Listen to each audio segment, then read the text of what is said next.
Bismillahir Rahmanir Rahim. Assalamu alaikum wa rahmatullah. 19th of February 2020. I will recite from the beginning of Surah Ibrahim. A'udhu billahi minash shaitanir rajim. Bismillahir Rahmanir Rahim. Alif Lam Ra.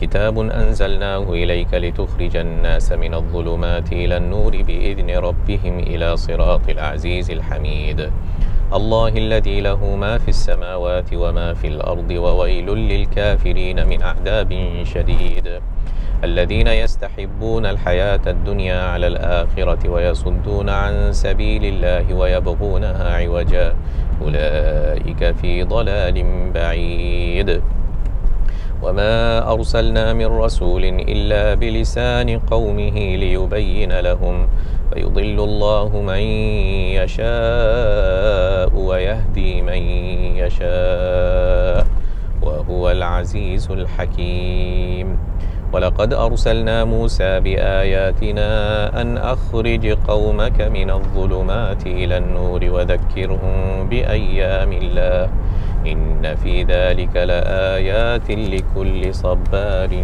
شكور.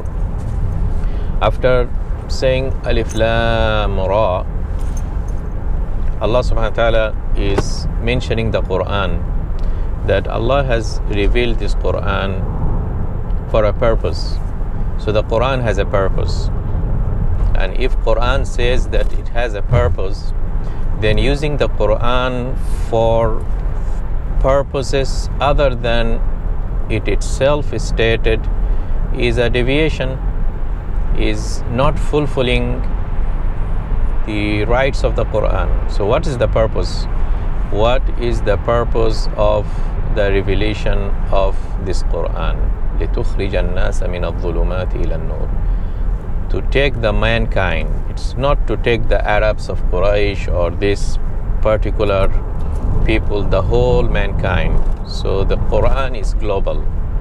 To take them from what? Min al-dhulumat, from darkness, and it is in the plural form. Not one darkness, multiple darknesses. To what? To nur, not to anwar, no plural. This is singular. To light, one light. So the source of truth is one source. The sources of falsehood could be many. Could be things coming from Moscow in form of communism, could be things coming from Washington in form of capitalism, Washington or New York. It could be in the form of some form of Hinduism coming from New Delhi. It could be forms of, I don't know, some Buddhism mixed with communism coming from Beijing. From time to time there could be so many forms of dhulumat, so many forms of dhulumat, but nur is one form of nur, min al-dhulumati ila nur. And this nur is basically what the Quran calls for. The nur is to make the mankind know who is the real God, which is Allah. And most importantly, because most of the mankind, they realize that there is a one God, but they don't know how to worship Him. What are the things, what are the rights of this God? How to please that God? And that is the nur. And the Quran lays down, and at our time there is only one truth. In various pre-Islam there was various versions of truth depending on those divine prophets coming to various locations, and they were meant to only convey the message to just one location or one community.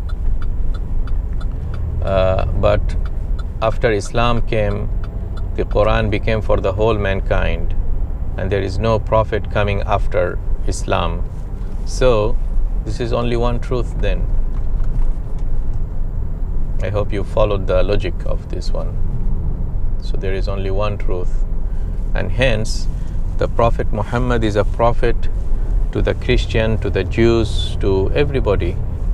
The Quran came as a new version, the correct version after the Bible was corrupted. Quran came as a continuation and the correction of the previous books and scriptures. بِإِذْنِ رَبِّهِمْ إِلَى صِرَاطِ الْعَزِيزِ الْحَمِيدِ. And this is the Sirat al-Mustaqim.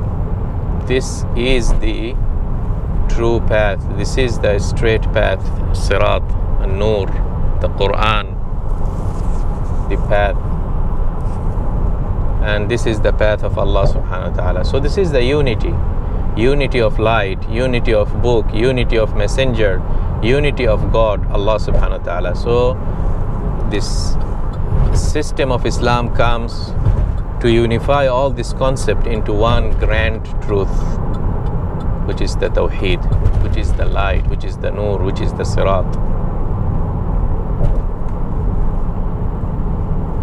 And that Allah subhanahu wa ta'ala is not somebody who is a dictator and wants you to just worship him like many dictators wants his subjects to worship and follow them. Allah alladhi lahu ma fi samawati wa ma fil ard. He is the one who is owning this asman, this samawat, this earth, everything. He is owning it. He has created us.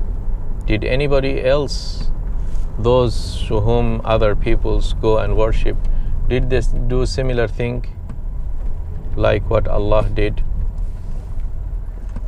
Did they do that? Never. It's impossible. There is no one who enjoys such characters as Allah subhanahu wa ta'ala, anyone else, not even close to it. He is the one who made this earth and this heaven to protect us, and he has brought down water, and from it all kind of vegetation and fruits, and our provisions grow. We'll die, we'll suffer from hunger if it didn't happen. So he deserves. He's not a dictator who is dictating us to worship him. He deserves, even if he didn't say that, our common sense would lead us to worship him alone. Allah alladhi lahu ma fi samawati wa ma fil ard. I'll have to end it here. I think there was a previous video, if you search under in the playlist of Surah Ibrahim, that I talked about the next verse with a very valuable information.